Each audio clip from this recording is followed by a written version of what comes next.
Hello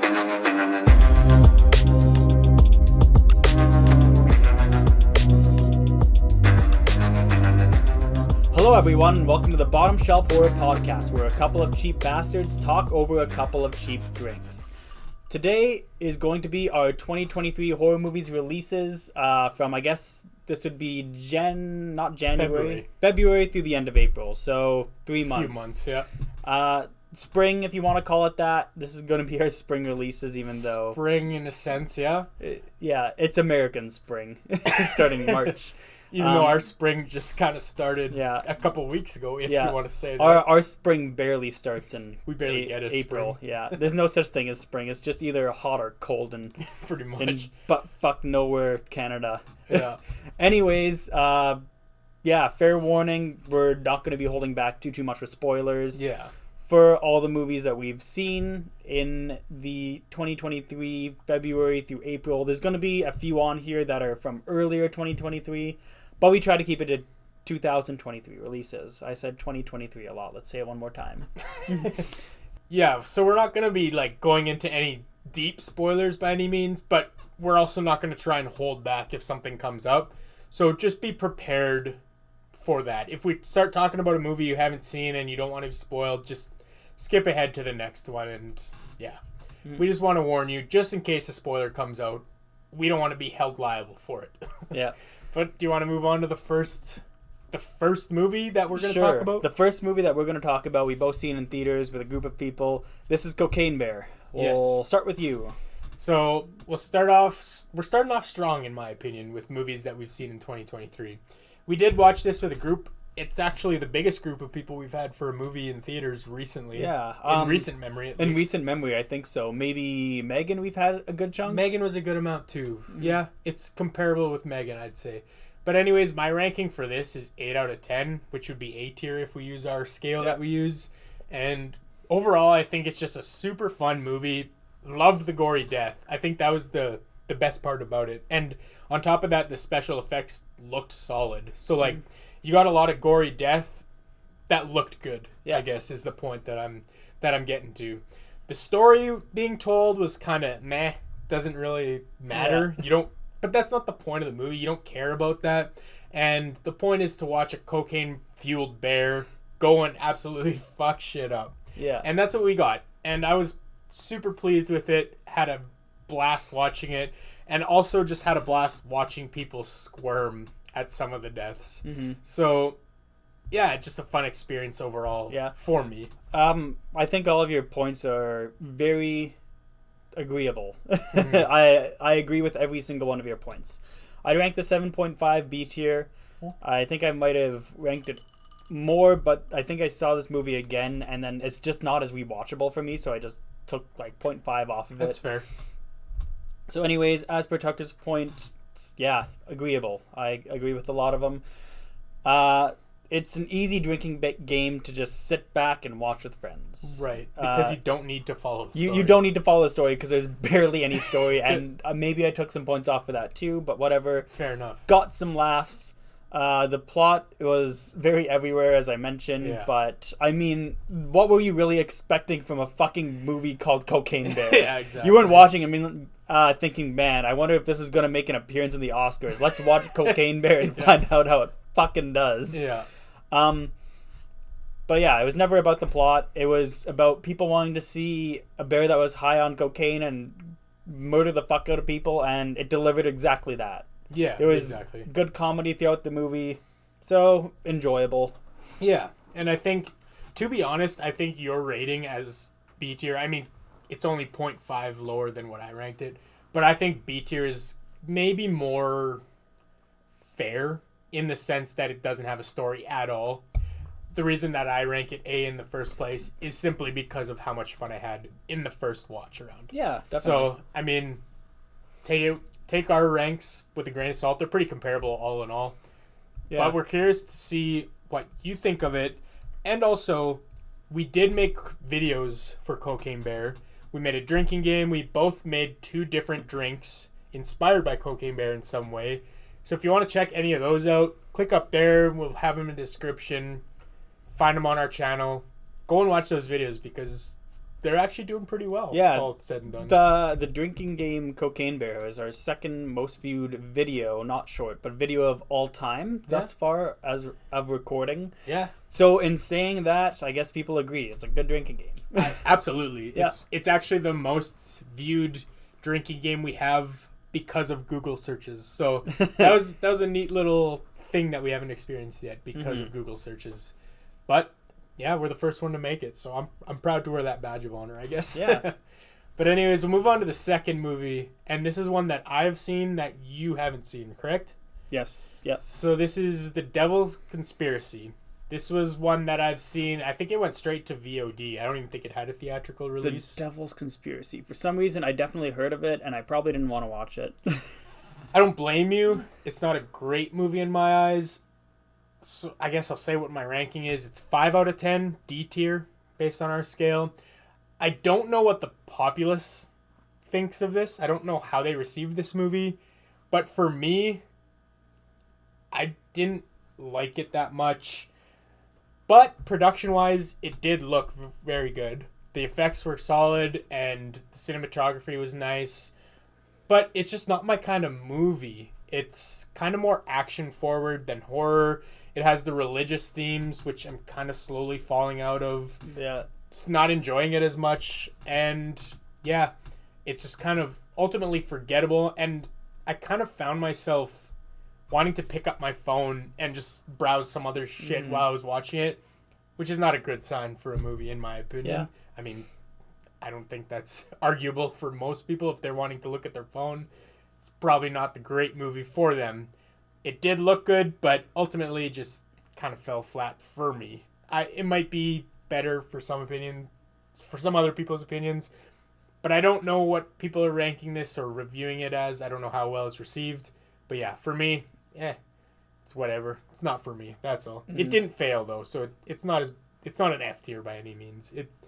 It looked good and it kind of delivered its purpose, I guess. But that's all I have to say for that. Okay, so how about a movie that we've both seen? So let's move on to Scream 6. The sixth chapter in the, I guess, not Sidney Prescott franchise anymore. Not since this one. But I think this might be a lot of people's most anticipated movie of the year, or at least one that they were kind of really excited to see. Maybe it's not the most anticipated, but in the general population, people were excited to see it. I'll say that. Just for the main fact that Scream's always been fairly consistent. Yeah. Yeah. So for myself, I put it as a 7.2, so I guess that'd be like a B-. Yeah. I cannot call this better than Scream 5, and that's the main thing that really hits for me. Yeah. A lot of the kills are getting very repetitive. I mean, they were a little bit more gory with like shotguns and multiple like stab wounds, like constantly getting stabbed in the fucking stomach. Yeah. But then again, it's just stab. It's somebody fucking getting stabbed a million times. Yeah. So they should just change the movie title to Stab because it makes more fucking sense at this point. Yeah, so the opening was a good change of pace. It was the film professor getting fucking murdered. Yeah. I don't even know what her favorite movie was. I want to say it was like Psycho. I don't even remember. I don't know. Doesn't fucking matter.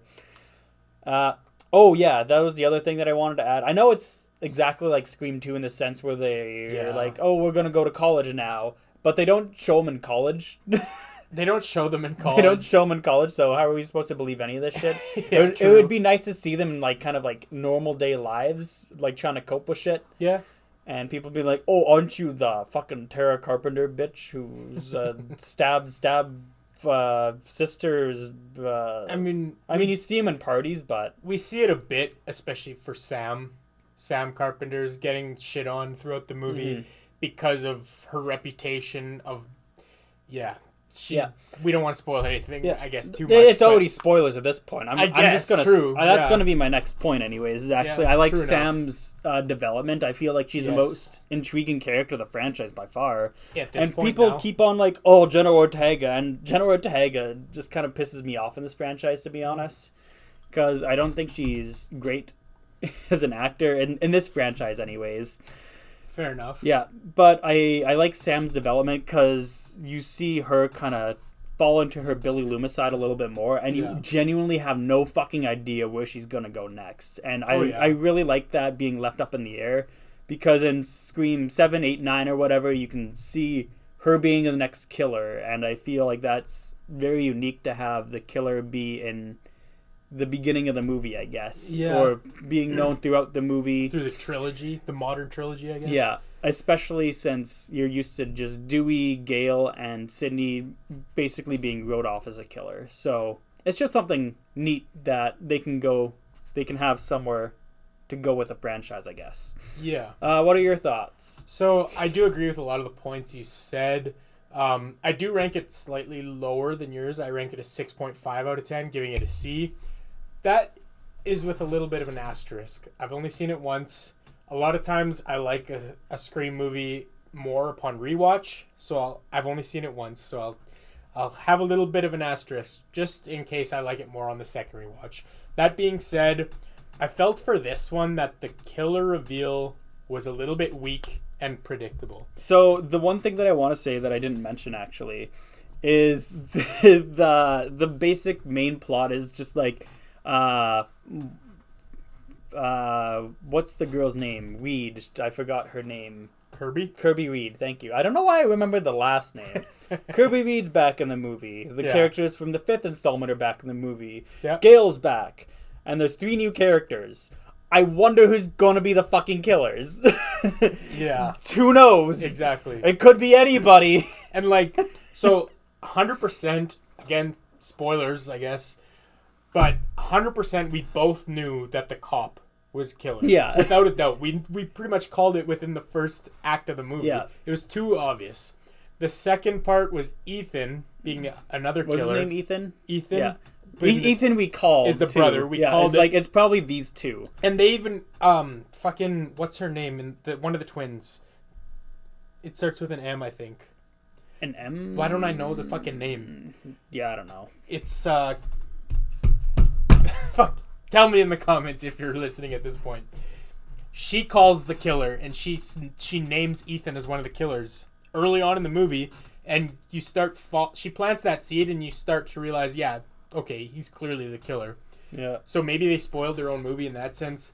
I will say, with there being a third killer, I didn't necessarily expect them to go that route. I thought it was a possibility. Was a little bit more interesting, just for the main fact that we saw her die. We saw her die earlier. Yeah. So I do give him credit for that, which was a little bit of a surprise. But overall, like, it was kind of overshadowed by the ones that you predicted, right? And that's why ultimately I felt that I also agree that it felt a little bit short to Scream 5 because of the predictability, in my opinion. Yeah. I've seen so many people rank this one so much better than Scream 5. What? Which I agree, it surprises me. Yeah. Because I like Scream 5 a lot more. Not even a lot more. Like, I still enjoyed this movie. I'm not trying to shit on it and just say that it's a terrible movie, don't watch it. But you'd rank it at least a full rank higher. Yes. Like full tier higher. Yeah. But I think that another thing that this movie does that they shouldn't have is have so many fake out deaths. Because you mentioned they bring back Kirby. They bring back Gale. Sidney's not in it, but we know Dewey's dead from the last one. Spoiler alert? I don't know. Anyways, they have the core 4 that they're kind of two of them are dead. They're not dead. 2 of them are basically like written off as dead. Like stabbed, gutted, mutilated. They should have been dead is your point. Stabbed in the tum-tum like 25 times, still fine. Your point is that they should have been dead. Oh, yeah. And that's what leads into my point of that that's too many fake out deaths. That's been all the Scream movies, though, to be fair. No, and I do acknowledge that there's a lot of fake out deaths in Scream as a franchise, and they kind of rely on that to some degree, but I feel like this one had way too many. Like, every major character survived. Gale survived. She shouldn't have. I think. Do you think Kirby should have survived? Kirby, I would say yes. Okay, Kirby can survive. I'm not mad at that. But Chad's the one twin. Yeah, Chad should have fucking died. Fucking survived.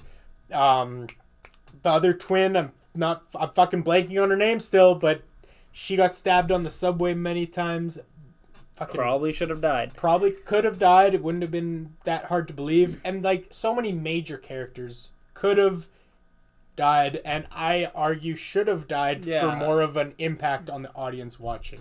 Because you don't want to see Gale die, right? As an audience, as a fan of fucking Gale, you don't want to see her die because she's so loved. Die because of the, like, as opposed to the killers, though, in this movie? You saw, like, the twins' new girlfriend, and that's, like, it. Yeah. Well, you see besides the killers, right? Yeah. And that's the point. There's too many fake outs and not enough real deaths. Yeah, besides, I mean, obviously the opening scenes. But there was 3 there, so, like, 8 deaths in total, and basically half of them were, like, I guess technically over half of them were serial killers, so fuck them. Yeah. Anyways, I don't want to shit on this too much, because it is still a fun watch. Don't get me wrong. I still am glad that I paid to see it in theaters. And I think that I just didn't like it as much as previous installments, and you made the point of it kind of being like Scream 2 where they're back in college. Another way that it's like Scream 2 is it's the family wanting revenge for a dead family member.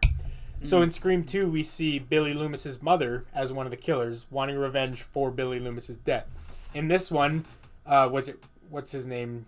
Richie. Thank you. There you go. I'm not good with character names if you haven't noticed. Randy's the dude from I know Randy. The second one. Yeah, Uncle Randy at this point. Randy. But anyways, Richie, he was the killer in the last one. He died. Now it's his dad, brother, and sister wanting revenge for that death. Also, how have none of them... Like, there was an instance where Sam was dating Richie and was never introduced to his family, I guess. Maybe he wanted to kill him the whole time. I'm just nitpicking too much at that point, I think, but... Yeah, you know. So either way, I do agree with a lot of your points. But one thing I want to give it credit for is I think it was the most gory and brutal entry in the Scream franchise. There was a lot of fucking brutal deaths. We got to see Ghostface use a shotgun for the first time ever. That was something new and fresh, and I liked that. And there were things that I did like about it, but ultimately I just felt it kind of fell flat in the grand scheme of the franchise. And I think a lot of people are giving it too much credit than it deserves. Yeah. Maybe it's an unpopular opinion, hot take, I don't know. That's just my opinion. And clearly you kind of fall in line in agreeing that Scream 5 was better, but I think the popular opinion is Scream 6 is better. And it surprised me to see that. Yeah. No, Scream 5 is better in my opinion. Anyways, we're spending a lot of time on Scream 6. Which I kind of expected we would. Yeah. We haven't had a chance to unpack our opinions in full, because we didn't want to have any spoilers in our especially with a lot of major movies. We're probably going to do that quite a bit. Speaking of which, we did make videos for Scream 6. So we both made a drink. We made a drinking game for it. You've probably already seen it at this point, but go and rewatch it with our drinking rules and you'll have a good time with it. Click the link up there. It'll take you straight to that video. Yeah. Also, feel free to check out the whole franchise. We made drinking games for every single franchise movie for Scream. Yeah, every single Scream movie we've made a drinking game for. So definitely go and check that out. We've actually made 4 drinks for the Scream franchise now that you mentioned that. Did we make 4? Or did we not? No, I think we just made 2. Yeah, we just made 2. We made it for the Scream franchise as a whole. The S-Cream and the Scream and Orgasm. Yeah, the S-Scream. The Scream shot, in other words. Anyways, we'll move on to another movie. This is one that, again, I've seen, but you haven't. Yeah. It's called Unwelcome. Again, a movie that I'm pretty sure didn't go to theaters. It was just straight on to video on demand. Yeah. For me, this ranks 6 out of 10. It was a C tier. I wouldn't say it failed as a horror movie, but it definitely wasn't great because the horror elements were weak. It almost felt more like a fantasy drama, I guess, if I want to categorize it. But the horror elements, they were a little bit there. They were weak, but they were also just cheap. They looked cheap, which, I mean, cheap isn't always a bad thing because, like, we just reviewed Evil Dead. Cheap effects in the Evil Dead. It worked for the first one, for sure. Exactly. And the second one. It looked cheap, but it still worked. So I'm not saying that cheap is a bad thing, but in this sense, it didn't work because they didn't make it work. And it didn't fit with the vibe of the movie. And in saying that, the creatures just, they didn't look scary overall, I guess, is my point.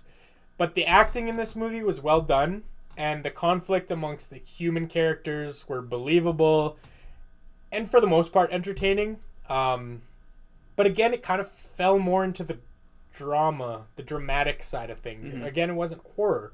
And it was your typical story of a girl's pregnant, and she's just being gaslit by her insecure husband, and they make sure to tell you that this guy is insecure. And I've just seen that being done so many times where the husband wants to be the big macho man, and the pregnant woman is seeing shit, mm-hmm. And this guy is telling her, no, you're just seeing stuff. It's because you're pregnant. It's all the pregnancy side effects. It is what it is. You're not this isn't real. Don't worry. And I'm sick of seeing that gaslighting, I guess, because it's done all the fucking time. Mm. And so that kind of brought it down a peg. But again, it didn't fail as a movie. It's a decent fantasy drama in a way. Mm. But it's not a fantastic horror movie.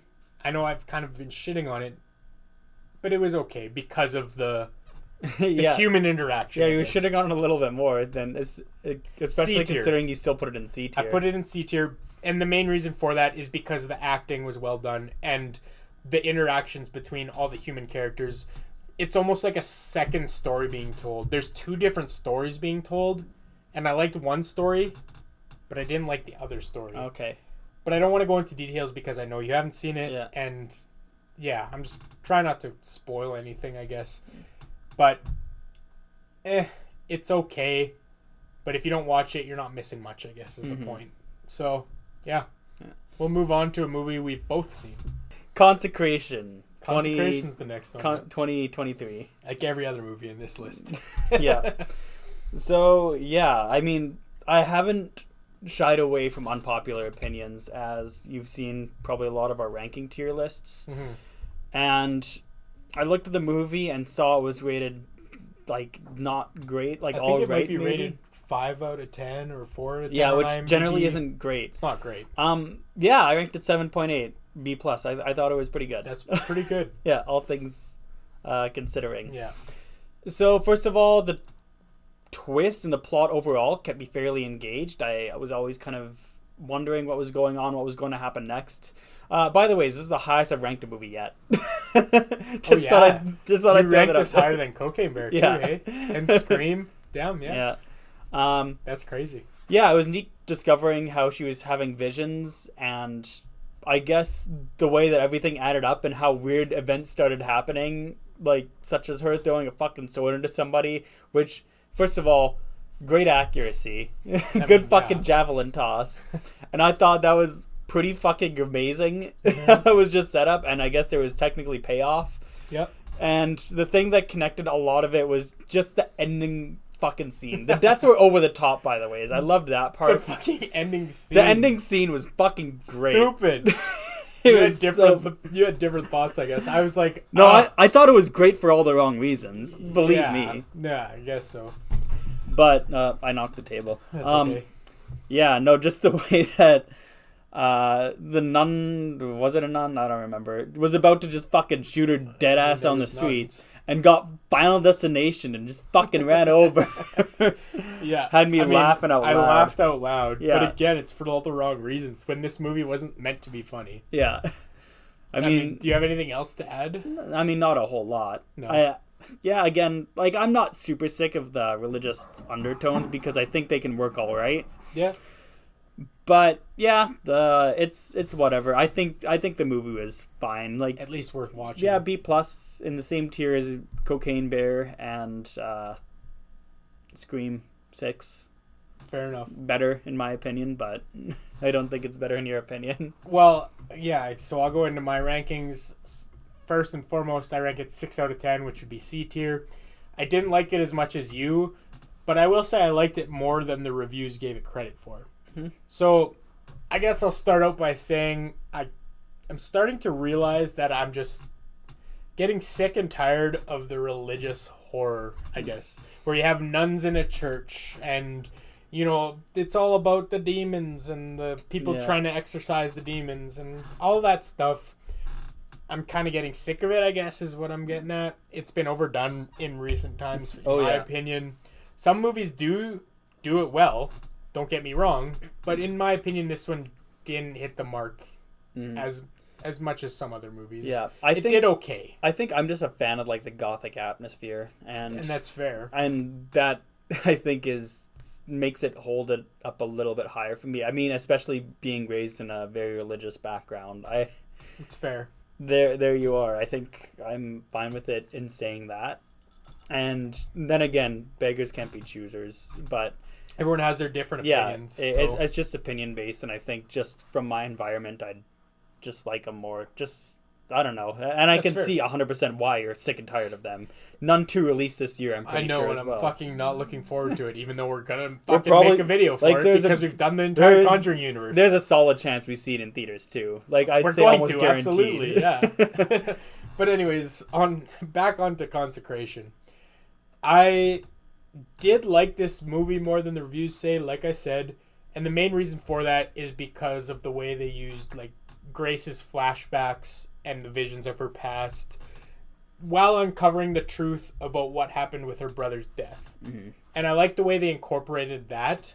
It gave it a little bit of a unique spin, but it wasn't enough to make it a fantastic movie or anything. It made it entertaining for me, I guess. Yeah. But yeah, other than that, I thought the movie was just okay. Not great by any means. Mm-hmm. And I mean, if you watch it, you're going to have a decent time, in my opinion. In your opinion, you might have a better time, but it's okay. Yeah. If you like religious horror, you're at least going to get something out of it. Mm-hmm. But yeah, that's all I've got to say for Consecration. Do you want to move on to a movie that you've seen? Yeah. That I haven't. Let's move on to a movie that I've seen that you haven't. The Pale Blue Eye, I've rated 6.3. I said it was a D+, and that doesn't fucking make sense. Maybe I changed it somewhere else, but... That'd be a C tier, right? Yeah, it'd be a C-, give or take about now. So maybe I changed it on my phone, just didn't fucking change it. Because I think about some things and things that I liked and didn't like, but we'll leave it at 6.3. I think that's a fair rating for right now. Fair enough. I was kind of excited for this movie. I saw ratings were pretty good, and Christian Bale and the guy that played Harry's cousin Dudley from Harry Potter, Harry Melding's his name. Why I remember that name, because we have it in notes. Wouldn't have remembered it any other way. Right. So, I mean, 6.3, I was fairly disappointed. And the main reason of that is Harry Melding was not a good Poe. I think he was like horribly miscast. Was that supposed to be like Edgar Allan Poe? Yeah. Okay. It was supposed to be Edgar Allan Poe. Gotcha. And like you could argue miscast, but I think a lot of it was just like the directing and the writing for not only the character of Edgar Allan Poe, but for who Dudley is as well. Mm-hmm. Like it kind of made him seem like too much of a puss to like him. Gotcha. If that makes enough sense. It's kind of a wimp. Yeah, he's a little bit of a wimpy character. Fair enough. So yeah, I think the twist of the killer was pretty good, and they tried to throw like quite a big fucking curveball, but I think the movie was very slow paced in saying that. Like I think the whole killer wrap up took like 35 fucking minutes. It felt like anyways. Like it felt like it took such a long time. Right. But yeah, the climax for the movie I felt lasted way too long. They explained way too much and whatever. I wasn't super engaged throughout the whole movie. There's a few deaths. It's basically a death investigation of Christian Bale's character. Forgot his name, but tries to find out the murder of a young boy that's been murdered on campus of a school of night security guards. I think they're night security guards. Whatever they call them in Britain. I was kind of curious. The British RCMP. Yeah. Whatever. Yeah. The whatever they're called. I don't know. But I was curious what you thought about this movie. I haven't seen it, and I didn't have much of an urge to see it. But I know you were kind of really interested. Yeah, I was itching to see it. Yeah. And I knew that you were, and I was like, I didn't get like much of a urge to go and see it. I could have watched it, but I was like, it's not I'm not that interested in or invested in it, so I'm just gonna let Alex take it. And the weird thing is, I feel like you'd like it more than me. Really? I think so. Maybe. Yeah. Anyways, I'm probably not gonna watch it, to be honest. Especially like, oh yeah, probably not. But anyways, I feel like Edgar Allan Poe's character itself, it would make you like it a little bit more, just because I feel like Edgar Allan Poe character is supposed to be like more brooding and gothic. Yeah. And I guess more like the goth kids in South Park as opposed to just some guy that's getting the shit beaten out of him every scene. But I don't know. I would like to see a solid horror movie based around Edgar Allan Poe in some way. I think it's more of a mystery, less of a horror, but more of a mystery for sure. Yeah. Fair enough. It's yeah, you can watch it. I think people are going to definitely like it more than me. I'll say that much.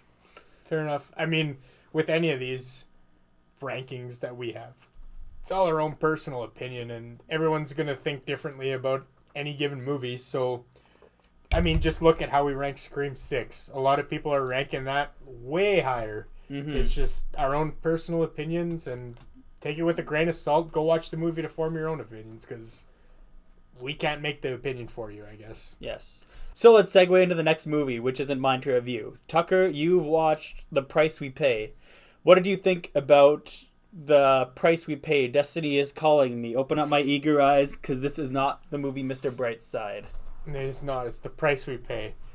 Yeah, so I didn't like this movie. Rank it 5.5 out of 10, which is D tier. And that's surprising, because Mr. Brightside is an S tier song.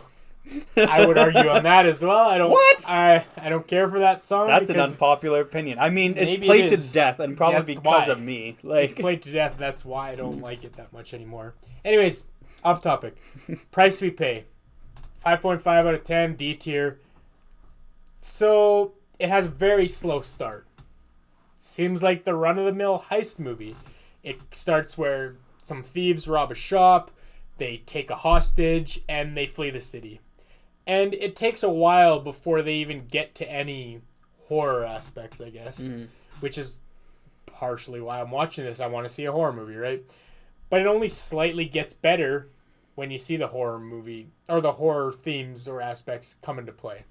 So anyways, it has a 45-minute slow burn that ultimately has very little payoff. Mm-hmm. The build-up and the robbery backstory was basically pointless. Didn't need to be there. The only reason it was there in the first place is to set these characters up as bad people, and that it's okay that we're hurting them.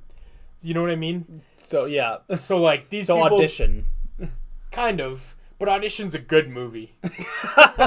Okay. This movie's... It's like, these people did some bad things, so it's okay that we're hurting them. And this is why we're hurting them, because they are thieves and they're taking a hostage.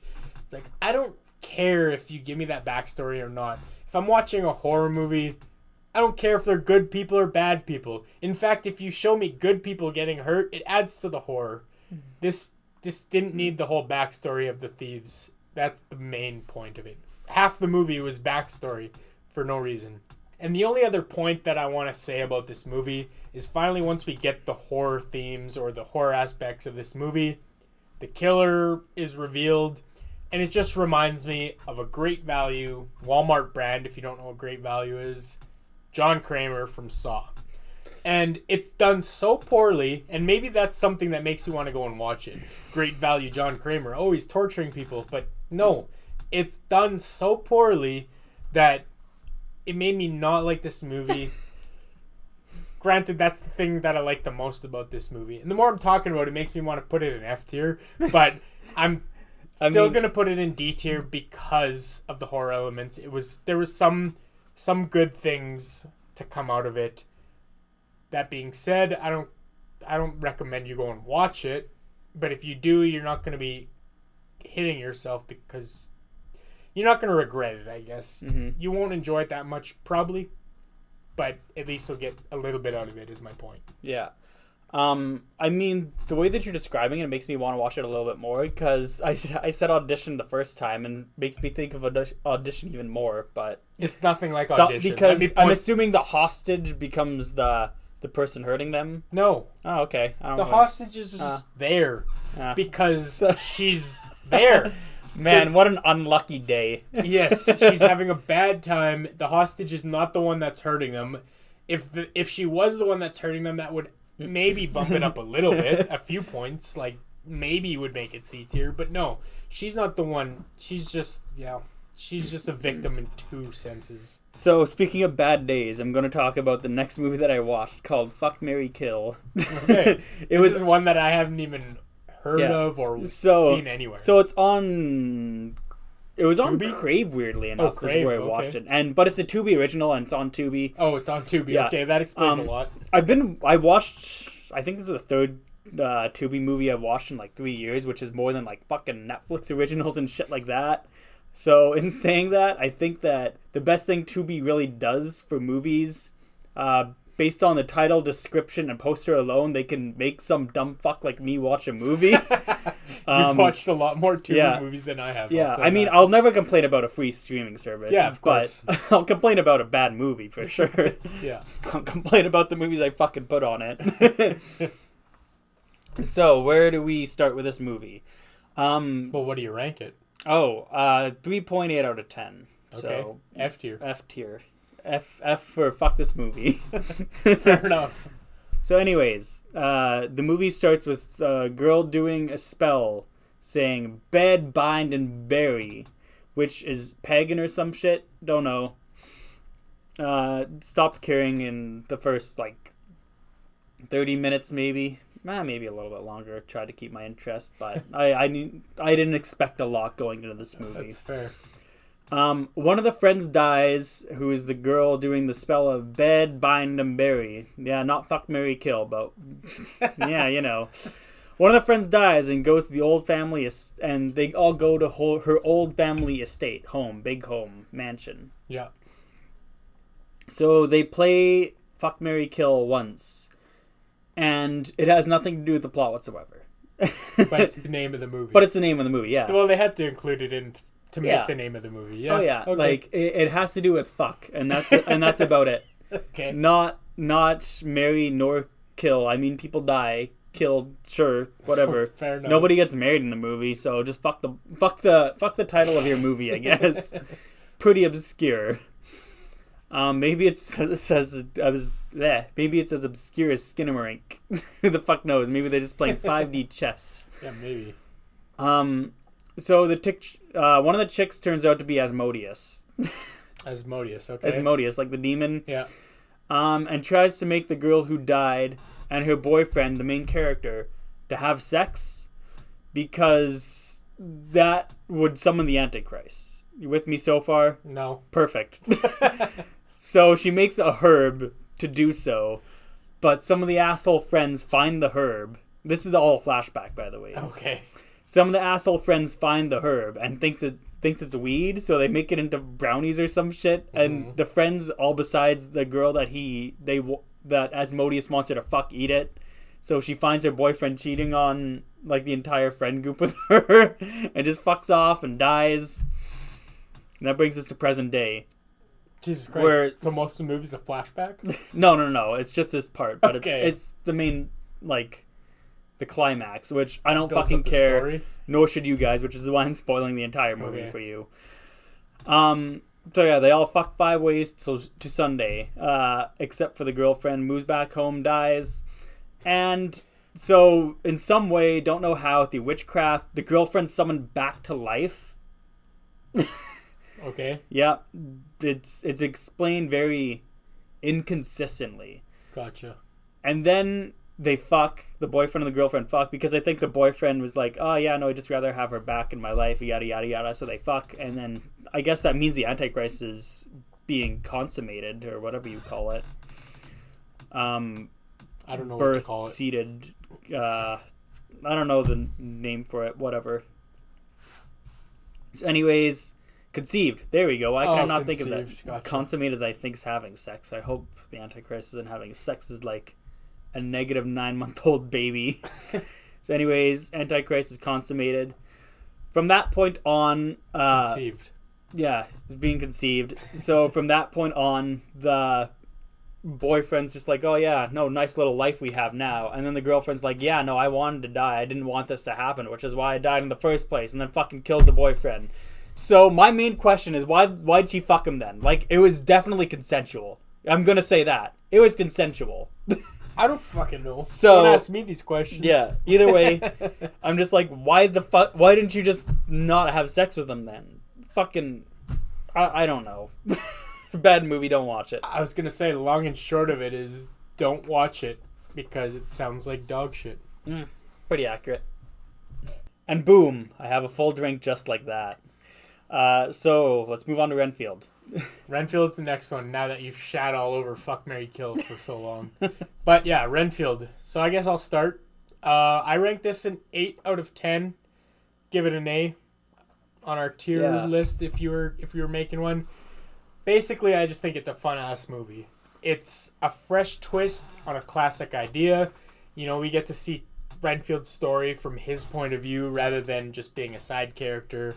We get to see it from, like, I guess he views it as like a domestically abusive relationship in a sense. He's in like a narcissistic... He has a narcissistic partner with Dracula. Yeah. And so that's kind of the whole movie. I think it works well as a horror comedy with the tone and the way that they, wrote it and just presented it to us. I think it works well.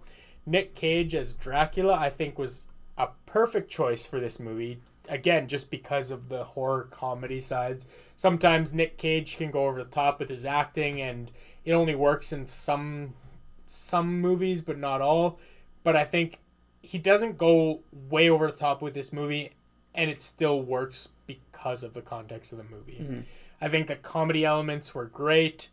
Lots of crazy over the top deaths, which I didn't expect. I didn't expect going into this movie that we would see some Cocaine Bear level death. I mean, there was some in the trailers, I think. There was some, but I didn't watch too many of the trailers, or I didn't spend too much... I guess I didn't pay too much attention to the trailers, too, for this movie, which I think helped with my experience. Overall, I think it was just a very fun movie, and I was pleased that we went and watched it in theaters because it was a unique twist on such a classic tale, I guess. Yeah. Again, it's kind of all uphill from here. I rank this an 8.8 out of 10, so an A+. It's about just shy of an S tier. Yeah, just shy of an S tier. About an abusive relationship and standing up for another person to kind of make their situation better is the overall message of the movie. I like the involvement with the mafia and how they had power over the entire police department, such as Quincy, who is in kind of that abusive relationship. It was kind of an over-exaggeration in real life. You hear a lot of stories about the mafia having power over the police, and this was, I think, was a bit of an exaggeration. Because every fucking police officer and police chief was under their thumb, except for Quincy. But and if that's the point, then Quincy just would have been fucking fired over some tiny little technicality. But whatever. I am going to say that the strongest parts of the movie were the comedy aspects, even though the fight scenes were, I'd say, a close second for the fucking insane kills. But the comedy elements were... I don't think I've laughed... I don't see a lot of comedy in movies. I don't see a lot of comedy movies in theaters that often. But this movie made me laugh a hell of a lot. I thought it was pretty spectacular. A lot more than Cocaine Bear. A lot of it was actually genuinely funny. I mean, this I think was more comedy oriented than Cocaine Bear. Cocaine Bear was more like action horror, maybe. There was some comedy for sure. Yeah, there was comedy. They tried to but this one was trying to be comedic, and it worked. It worked certainly well. Yeah. And it's a movie that you go into with, like, you don't need to go in with a fucking clear mind and think, okay, I need to pay attention to these details because I need to know exactly what's going on. No, you go in, you just don't, doesn't matter what your expectations are, you go in, you watch the movie, and you're just going to have fun with it because of the what they present to you. It's just a good time. Yeah. Anyways, I think the movie was a great time. 8.8. I'd watch it again. Yeah. Yeah. And that being said, we did make videos for it. We both made a drink for it. That's your drink. I made this drink for it, the Vampire's Kiss, or at least my take on it. Your little bit of a twist on it, but yeah. We made a couple drinks for Renfield, and we made a drinking game for it, so go and click on those videos up there. One of them's, it's going to be the drinking game, probably. The drinking game will be up there. Sure. If you want to go and watch the drinks we made, go and check out our shorts. They'll be there. Mm-hmm. But is that enough on Renfield? Yeah, it's enough on Renfield. Let's move on. Move on to The Reading, which is one that I have seen that you have not. This one was a bit of a surprise for me. So I gave it a 7 out of 10, B tier. I enjoyed this movie. I didn't expect to enjoy this movie. I kind of went in just thinking, I'm just going to turn on a 2023 movie and see what I get out of it. And to my surprise, I actually enjoyed it. I liked the twist. The twist came about halfway through the movie. So it was a fast twist in that context. And that being said, so the twist caught me off guard, and I didn't expect it. It was a pleasant surprise for me. But it happened so soon that the second half of the movie, maybe the third act of the movie, just felt like it kind of dragged on, which is why it's B tier and not higher up. The twist isn't complex or hard to understand by any means. In fact, if you were going into this movie knowing that there's a twist, you're probably going to figure it out.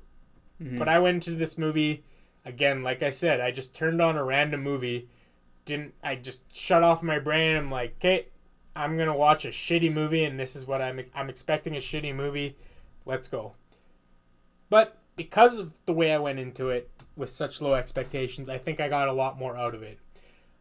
But like I said, because of how it dragged on after the reveal, I think it could have been cut a lot shorter, or just give us the reveal, the twist reveal, like 15 minutes later. It would have been a little bit better. I also hated the end credit scene. And I'm not going to go into details of it, but it just shouldn't have been there. It fucking almost ruined the movie for me. But when I ranked this movie, I was like, okay, I'm just going to eliminate that cutscene, pretend it didn't exist, and go from there. Sorry, end credit scene, not the cutscene, but same thing. Not going into details about the end credit scene, but overall, I thought it was an enjoyable movie, and the twist was pretty well done, all things considered. Again, I went in with not expecting a twist, and if you expect a twist, you're probably going to catch it. So keep that in mind. But I did enjoy it. B tier, 7 out of 10. All right. 7 out of 10 movie. That's, I guess, pretty good in comparison to a lot of other movies we just turn on and not really think much of. Yeah, I was pleasantly surprised. I found some good movies that way, such as Watcher I watched last year, and I think that was my favorite movie of the year. That was your favorite movie, yeah. Sometimes there's some gems in there, Absolutely. But there's definitely going to be a lot more misses than hits. Yep, for sure. Which is why we get a lot of F-tier movies like Fuck, Marry, Kill. Yeah, exactly. we watch some shit sometimes. But generally, a lot of the good movies are theatrical releases. Such as Evil Dead Rise, which I ranked a 9.3 out of 10. S tier. Yes. Like and before the movie. You continue on, I might as well get my tier out of the way. Also S tier, 9 out of 10.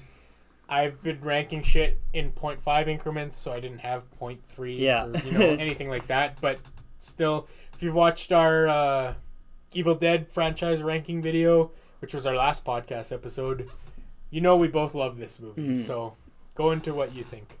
Yeah, I don't think my opinion changed of it much since the last time I watched it, because it's only been like a week. A week, if that. Yeah. So not much has really changed in comparison to like some other movies such as Cocaine Bear. But it's exactly what I love in an Evil Dead movie. Gory and horrifying is what I like to see in my Evil Dead movies. Yeah. I am glad that they stuck to the roots of 2013 as opposed to such as Army of Darkness and that slapstick. Yeah, you like the serious tone. Yeah, I like the serious tone because, again, horrifying. Yeah. I love that concept of Evil Dead a lot more. The opening scene is the probably best opening scene or like even almost segment in the franchise, even though that it was probably awful in the context of the movie overall. So I'm going to admit that. A lot of the scenes overall, such as like the cheese grater and so on and so forth, I think were very well done. Obviously, there was lead ups to scenes such as the, what is it? Not wood chipper. Is that it? I mean, yeah, wood chipper. Okay, it's a wood chipper. For some reason, I was thinking of another word. And was there a chainsaw lead up? Either way, there was a lot of lead ups to things in the movie, which I thought was good. There was good setup, good payoff. And overall, I thought the movie was very well done. Yeah. So I pretty much agree with you in all those points. I think it was brutal, discomforting, unsettling, gory. You know, it's a good old-fashioned horror in the modern sense. Yeah. So there was a lot of scenes that made you squirm, like the cheese grater. I know we did both say that we expected a little bit more from the cheese grater, but even just seeing the cheese grater go into the leg and seeing it go just down, like one clean cut. Yeah. When you see like other movies such as Terrifier 2, you want more. Oh yeah, and a lot of modern movies just keep setting the bar higher and higher, I think. For sure, and that's kind of why.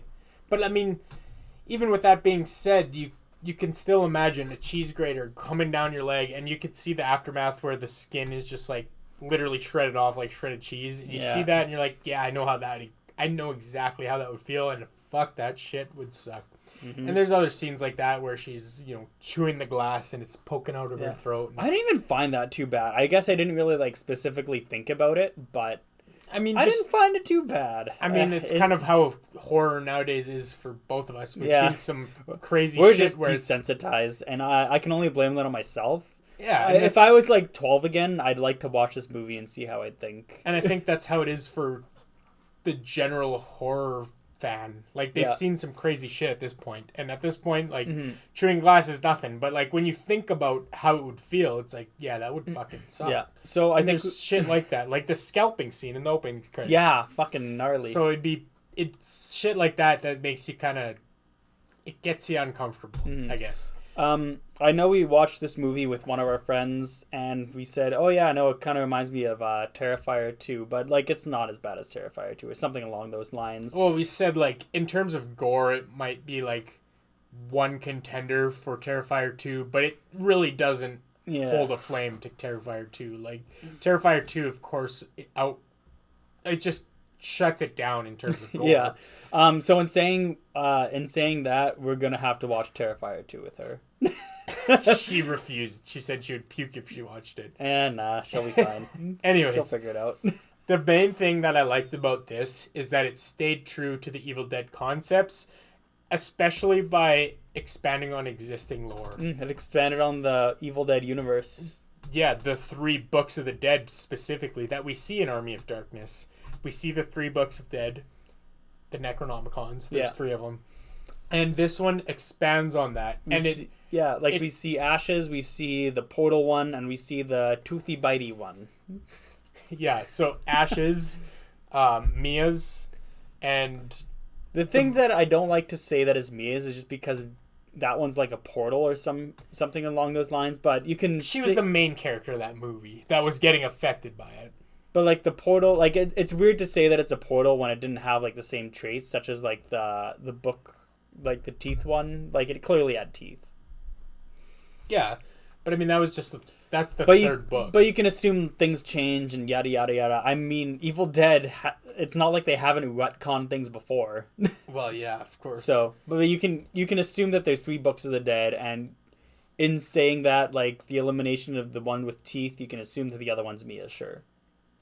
Yeah, well, and the point of all that is I'm glad that they included that in the story because, and I don't know if they're going to go this route or not, but I really hope that the next Evil Dead that we get kind of converges all 3 in a way. Because we know that Sam Raimi told Bruce Campbell, get in shape, like get ready for the next one, right? And so when you hear stuff like that, you're like, okay, so is he getting ready for another Evil Dead movie? And if so, is it going to continue on to like the whole timeline, expanding and make on the universe and not a converging all three together? Yeah, and it's not gonna make the 2013 one a remake. That'd be pretty neat. Yeah, that's kind of the idea that I hope they go on. Mm-hmm. But that would mean the end of Evil Dead, and I still feel like the whole franchise of Evil Dead has a lot to offer. You're right. I just hope eventually it does come to that point. Yeah, and that's kind of what I'm hoping for. It would be the Infinity War of Marvel. Infinity War of Evil Dead, you mean? Yeah, Infinity War of Evil Dead. Sorry, but yeah, I ultimately hope it gets to that point. Whether it does or not, we'll see.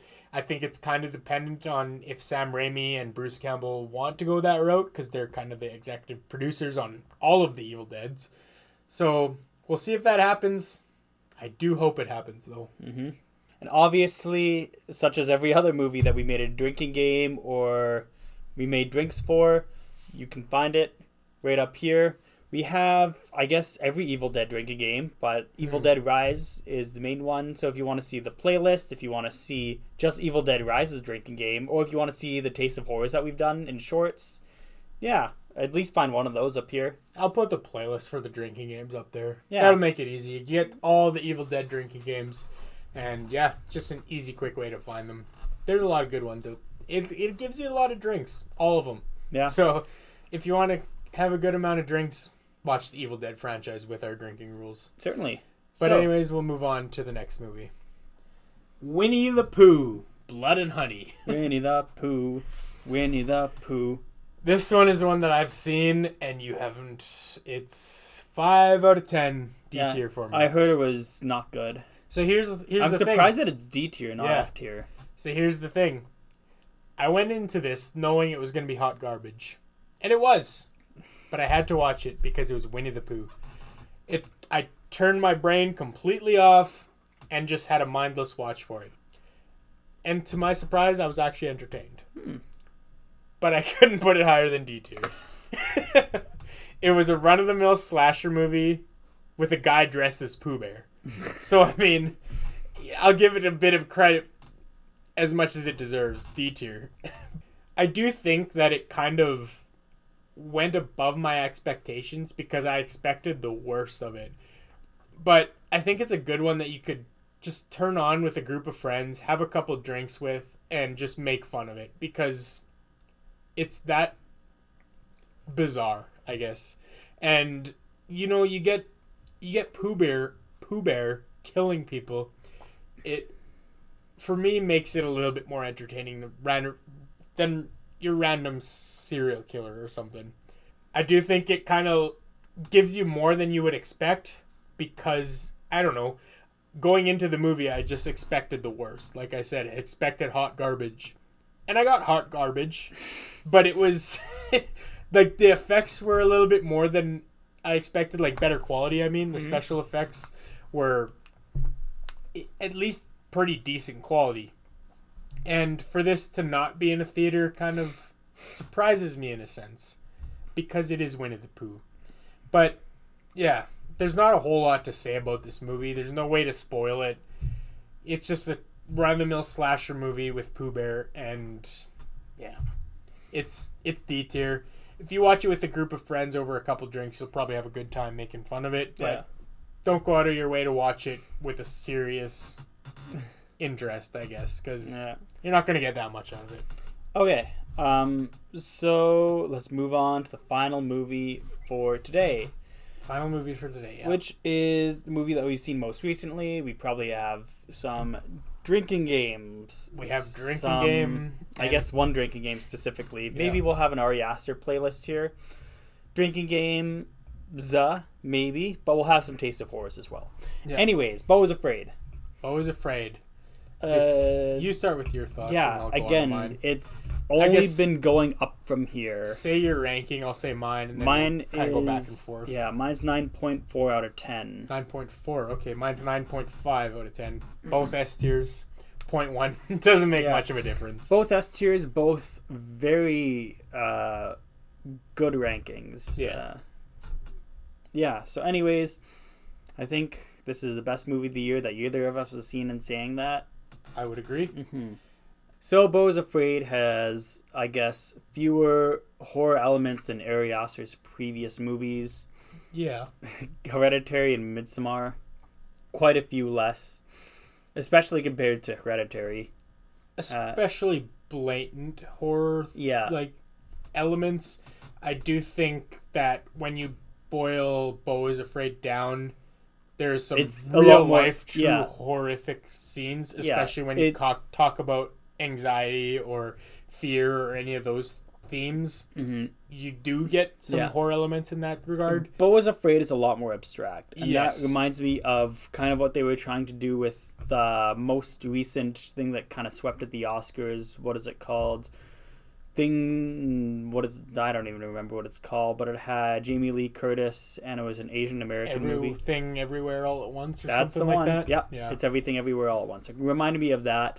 The play scene, fucking phenomenal. Oh my god, cool. That made it feel like an Oscar winner for Best Director. Holy shit! I love the play scene because of how it seemed like a lot of it was practical effects, like the way the seasons were changing. But you can tell it was stop motion. Both of it, that it was still like there was practical and CGI involved. Yeah. Like they were both involved, which makes it best of both worlds. Seamless transition. Exactly. Yeah, God. And so I really like that scene as well.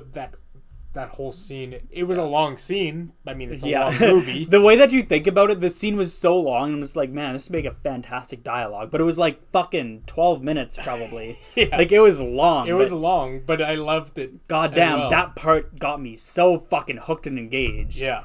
That was like one of the points where I was like, okay, fuck this. Let's not make a drinking game. I'm stop paying attention to rules. And that's and you're truth. Just like eyes glued on the fucking screen. Pretty much. Like, damn.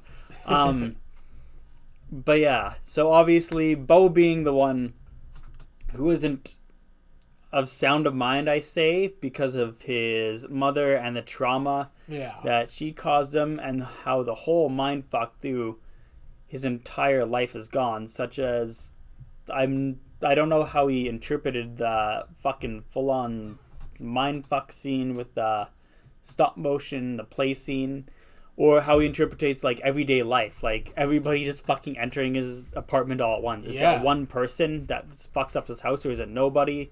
Or like did he invite them in without him remembering? Or like what happened? Why did that happen? Yeah, so it's things like that. Yeah, it just makes things kind of neat. And it makes everything. It makes you question a lot more things, like was everything an illusion, what was an illusion? I think it's safe to say that the very last scene on the boat was a product of his mind and him trying to interpret things and him losing the battle of his sanity. I think anyways, especially... I mean, he was trying to... Assuming his mom died and then... She didn't die. I mean, did she? Did she not? I don't think she did. She didn't die. Because he choked her and then she fell on the table and stopped moving. Yes, but then we see the fucking final scene. But is the final scene like him, or is it him going to court or some shit like that? But then it's all about the bad things that he's done, where it's just like clearly to his mother. He was a bad son. Or it's just clearly his mom like gaslighting him. Well, absolutely. Yeah, it's a bad son, and it could be also like an interpretation on how power gets you in the legal system, anything like that. But we even see in the movie where, I forget their names, it's two of the people that we eventually see are working for his mother's company, because we see them in the collage, I guess, of her face. We see if you've seen it, you've understand what we're talking about. We see the surgeon. Did we see the reptile guy too? We saw pretty much everybody we've seen throughout the movie that is those an important those are role. The main ones that I picked away. There was the guy, the surgeon, we saw him in there. I saw him in there. I pointed him out. Yeah. There was... Everybody that was of importance to the plot up to this point was in that collage. But anyways, we see the girl. She's married to the surgeon. I forget her name. But she writes a note to Beau and puts it under a coffee mug and says, "Stop incriminating yourself." At that point, you can gather that it's he's getting put on trial in some regard. Stop incriminating yourself. That's what she writes on the note. So she is working for her mother, but I think she doesn't want to. But she has no way out.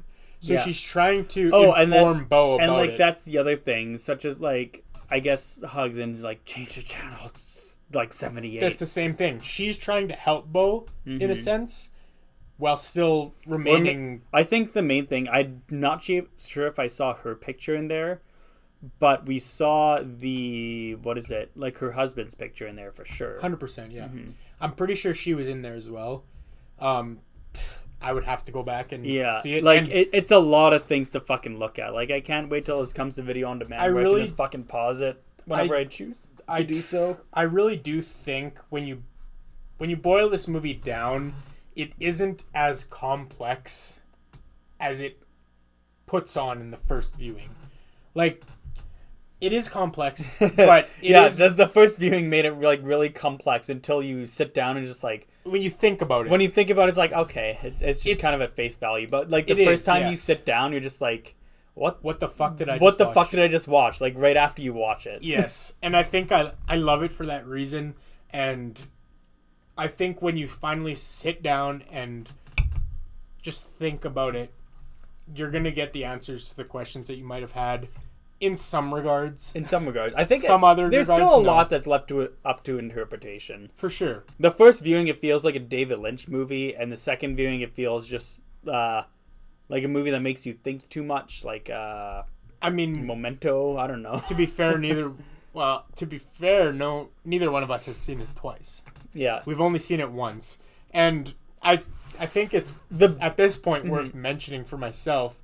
The first thing that I said after watching it, so the first thing I said was, don't ask me why, don't ask me how to explain it, but I loved it. Yeah. And then shortly after I said something along the lines of, I wish I could just rewatch this right now. I would rewatch this right now if I could. At like fucking 11:30 at night. Yes. After watching it for 3 hours, keep in mind, it was a 3-hour movie. Immediately after it was done, I was like, I want to watch it again right now. And it's kind of like I don't even remember the last time I watched a 3-hour movie where it went by that fast and I was engaged through the entire time. The last movie that I could even think of is like Lord of the Rings, any one of them. But even for Lord of the Rings, I was like, okay, let's pick up the pace here. Yeah. You know what I mean? Yeah. But this one, I didn't feel that. I'd say that's like a 10 out of 10, honestly. For Lord of the Rings? No. For Beau's Afraid for You, just the way that you're describing it. And the main reason that I say that is because that was the first thing that I watched, or the first thing that I said for us is like, man, I want to rewatch the fuck out of that movie. Yeah. So like the next weekend I took my friend to it. It's like, I'll pay for your ticket if you fucking come with me. So. But yeah, I mean, it's hard for me to rank a movie 10 out of 10, especially only seeing it once. Well, only seeing it once in comparison to like a movie as complicated as this and as complex. That's why I can't rank it 10 out of 10. Like, I guarantee you there's something that I'm going to look at and be like, I wish she just kind of tweaked it a little bit. Yeah. It's like, and it would have made it a little bit better. You know what I mean? And, I mean, that's just another thing going for this movie is I very rarely rewatch movies, especially right away. Yeah. This one, for me to come out of the theater and be like, I want to watch this right now, is unheard of. I don't ever want to rewatch a movie that immediately. But this one, I even came home and told to my fiance, like, I want to go and rewatch this now. We're going to watch this tonight. And I knew there was no way for me to watch it tonight because there wasn't on video on demand or anything, but I was like, we're going to watch this tonight. And I mean, I knew we weren't because there was no way to, but yeah, it's just for it to I don't know why. It just it impacted me in a way that I can't describe. I can't explain why, but I just love this movie. And to add on top of that, I think Joaquin Phoenix played the role of Beau phenomenally. Yeah, I think it was good. The way that he kind of portrayed his anxiety and his fear, you kind of felt that through the whole movie. You know that he was afraid the entire fucking time. Mm-hmm. And he did a good job of playing that role, I guess. No, he's afraid. That's not the name of the movie. You know he's afraid.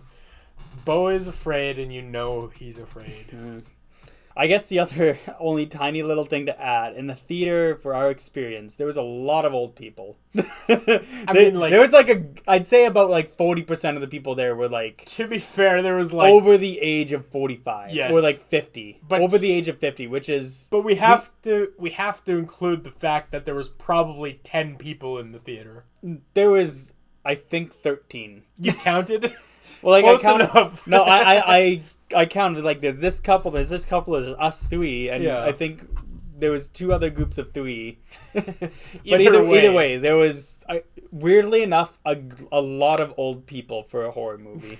Yeah, a lot of I wouldn't say old, but people in their 50s to watch a horror movie, and nice, good on ya.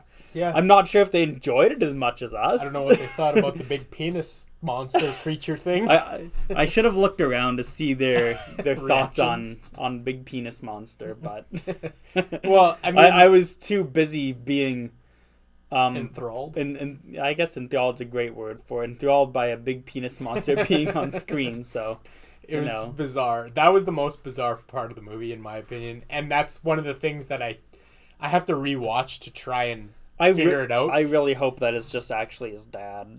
I mean, I think it is, but we kind of got hints towards it too throughout the movie, right? Because the surgeon talked about Bo having enlarged testicles that hung lower than they should have, and that was kind of a hint towards it. But it could also be because he's never come in his life, right? But that's kind of Bo was afraid of coming. Mm-hmm. Yeah, that's the main. That's why he's afraid his whole life, is because of his fucking mom. And I don't know. We could talk about this movie for fucking hours, I think, even just on one watch. Yeah. But I think we spent a good chunk of time on it. I think we talked a good amount on it, and yeah, I don't have a whole lot to add right off the top of my head.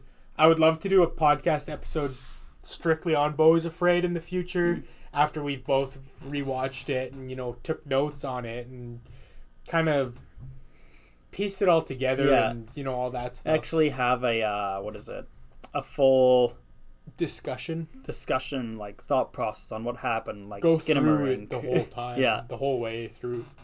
There's a lot to go through because it's 3 hours and because there's just a lot to unpack. At least for me, it impacted me in a way that a movie hasn't really done, especially in recent times. So I would love to rewatch it as soon as I possibly can, but who knows when that'll be. I don't even know when it's going to become available on demand. Yeah, probably a couple months. Probably. So who knows if you can wait that long, unless you want to go to theaters that badly to see it. So I think that about does it for the podcast episode. I mean, I think it's pretty obvious what was our favorites. Movie of the year so far for me. I don't know if anything's going to top is Bo is Afraid. Yeah. I mean, I liked Evil Dead Rise as well. It was great, yeah. Bottom tiers for me was Fuck, Marry, Kill. The Price We Pay was low. I don't think I had any F tier in this I don't think you ranking. did. I had 2 F tiers in the first one from January. Yeah. And I think those are going to be hard to top. Mm-hmm. Top? Hard to bottom? They're going to be hard to... Nothing's going to make its way lower than those 2. Yeah. I have a feeling. Yeah. We'll see. We could be proven wrong. Yeah. I still have lots of movies that I want to watch that have already been released. Probably 7 or 8. One movie that surprisingly isn't on our list that we both have been trying to watch together is Knock at the Cabin. We haven't watched that yet. We're going to probably watch it in summer sometime. We're going to watch it because a lot of people are saying that's movie of the year. Which that's surprising. I'll be surprised if I feel that way, but we'll find out. Yeah, we made plans to see it a few times and haven't seen it. As for what's next on our channel, absolutely nothing. Go fuck yourselves. Don't say nothing, because there's going to be something. Oh yeah, there's going to be something. At this point of recording, we don't know what's going to be coming next. We'll probably have a couple filler episodes. Yeah, we'll figure something out, I'm pretty sure. Yeah. I think that wraps up this episode of the Bottom Shelf Horror Podcast. In the meantime, thanks for tuning in. And this is us saying, Cheers to fears. I got an empty fucking glass. Want a sip? Nope. Okay.